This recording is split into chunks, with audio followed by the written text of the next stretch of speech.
Well, guys, we're back again. Weekly wrap time, and the weeks are flying as we get closer to Christmas. But spring carnival over, but still a couple of really good weeks to come.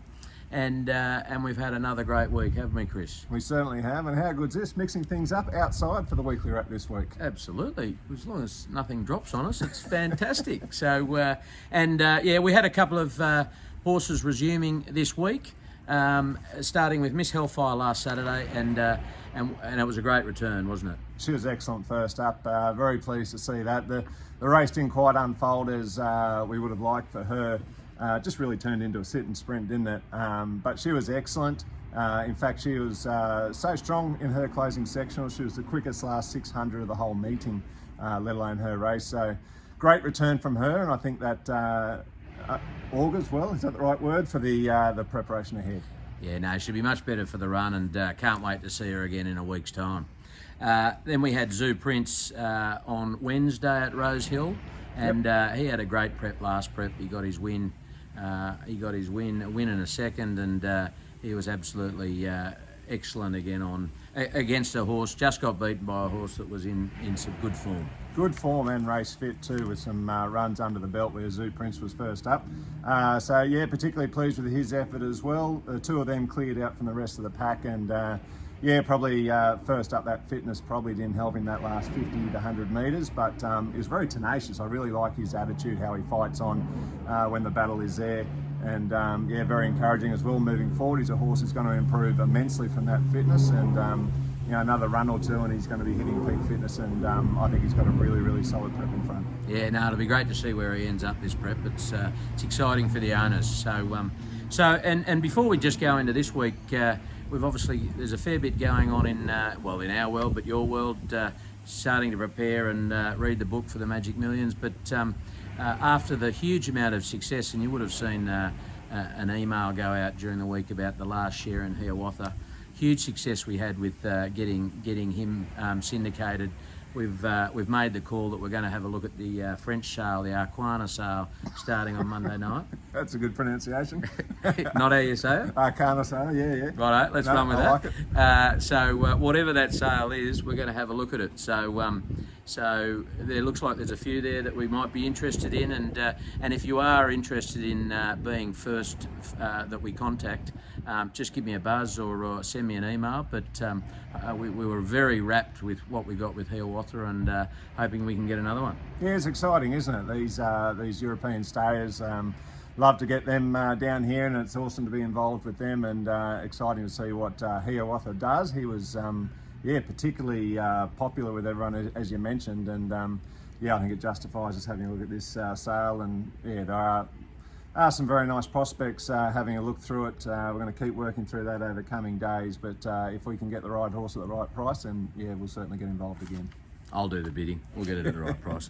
So moving on to this week, really excited about tomorrow. We've got Marzu in the $1 million The Hunter up at Newcastle. One of these new races that Peter V'landys has come up with, and obviously not the first time it's run, but it's apparently a ripper of a day up there, so looking forward to that. He's finally drawn a decent barrier, and with a couple of scratchings he's come into 4. They've had a bit of rain this week, which is exciting. It'd be nice to get a bit more, but fingers crossed this might be his week. Yeah, it's been a really mixed, funny prep for him. It hasn't exactly all gone his way on a number of different fronts. I think he had a lovely trial the other day, Natural Willow on board.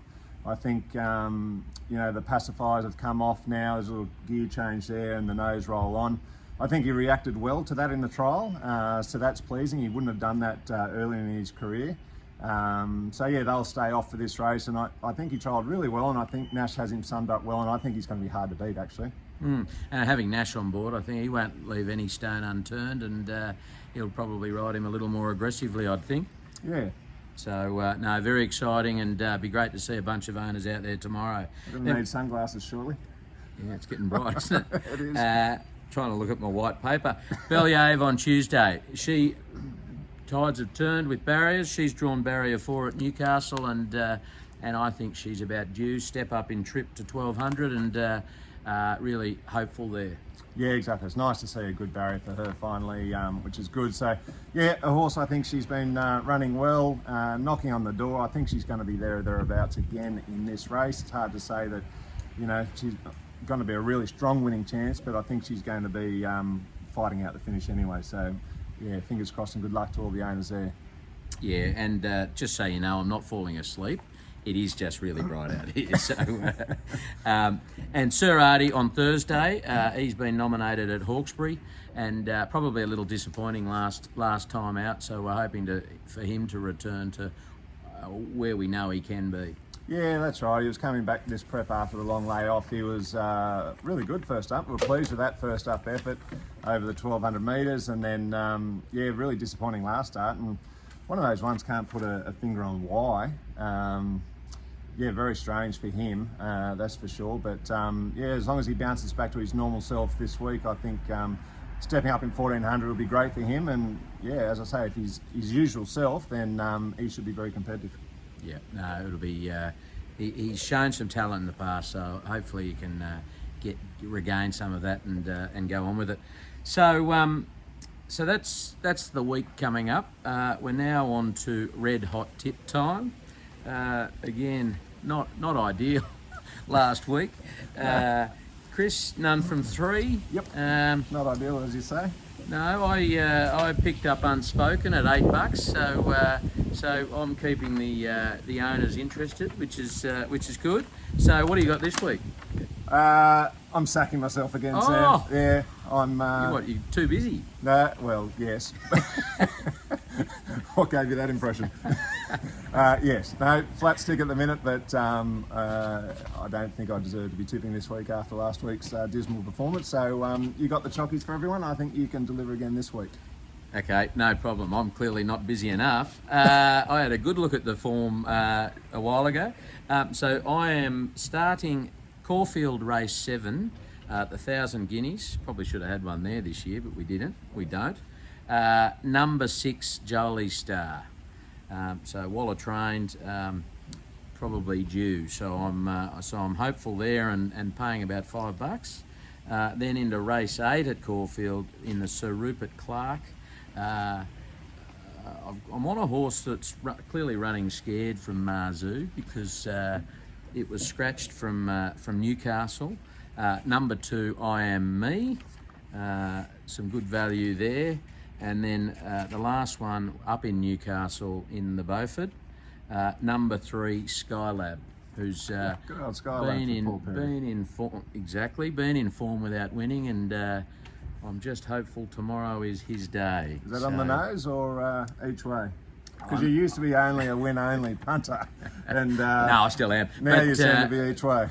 Oh look, I'm just going to let anyone who's going to have a punt decide. But then you're going to claim it if it comes in third, and you would have gone on an age. You're going to claim it. Got to win. Got to win. Okay, so, there you go. All Sam tips for the win. So anyway, that's it for us. So have a great weekend, guys, and we'll talk to you next week. Enjoy the weekend.